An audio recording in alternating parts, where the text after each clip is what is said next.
Okay, so our next type of reaction is called double replacement. And what happens in there is we have two compounds and they're gonna switch partners, okay?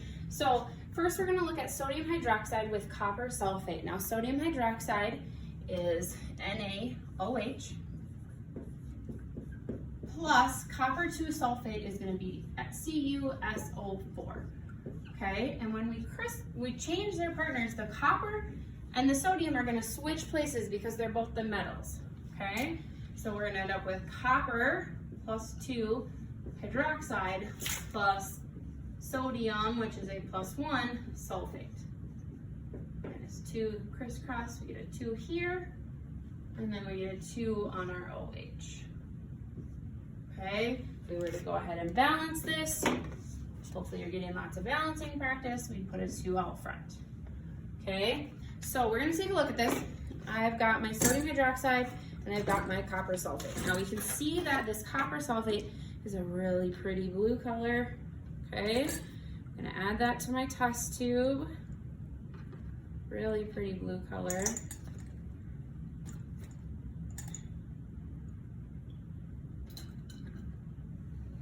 Okay, and then I'm going to add my sodium hydroxide. My sodium hydroxide is going to be just a clear color. It really doesn't look any different than water. Okay, so I'm going to bring this up here and I'm going to add it 1 drop at a time. Okay, and you can see that like almost blue jelly start to form. Now I dropped a drip on my finger and I need to go wash that off. So I'm going to pause the video, but I'll show you this when I get back. Okay, back safe, fingers fine, just didn't want to get too bad of a chemical burn there. You can see that blue jelly that has formed. It's kind of cool. The liquid, if we can get it to tip a little bit, is now a clear color, okay? So that blue jelly is our copper hydroxide and our sodium sulfate is just hanging out in there, okay? Very cool reaction. Okay, our next thing is silver nitrate and potassium chromate. So silver nitrate, we looked at in this single replacement, is AgNO3. Potassium chromate is K2CrO4. Okay, now you can see that potassium chromate has this really pretty yellow color. What's going to happen here, just like before, our metal and metal are going to switch places. So silver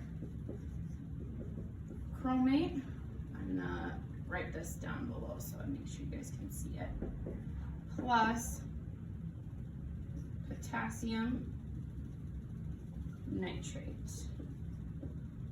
Okay, so no crisscrossing there for the potassium nitrate. Crisscross here, we get Ag2CrO4.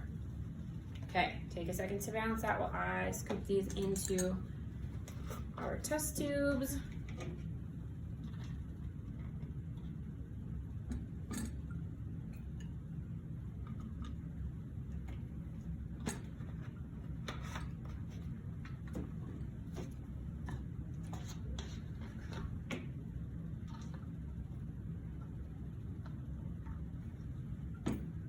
Okay, when we're balancing,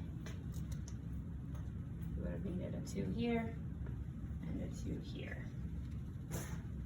Okay, for the reaction, you see this pretty yellow color now. That's our potassium chromate.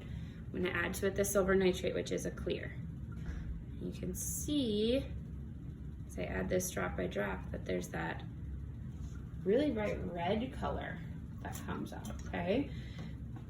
And if we can get it, you can start to see that that red color is actually a solid, okay?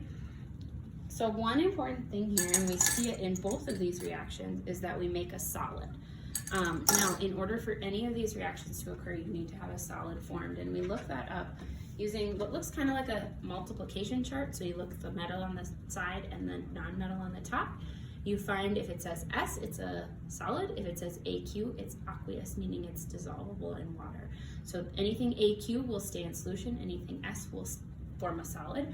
The pattern that we need here, I'm gonna write this in green right here, is we need an AQ, so an aqueous, plus an aqueous, making one aqueous and a solid, okay? that solid aqueous can be reversed in the order. We just need one of them to be solid, one of them to be aqueous to be able to say that yes, that reaction would form. As always, if you have questions, let us know. Otherwise, thanks for watching.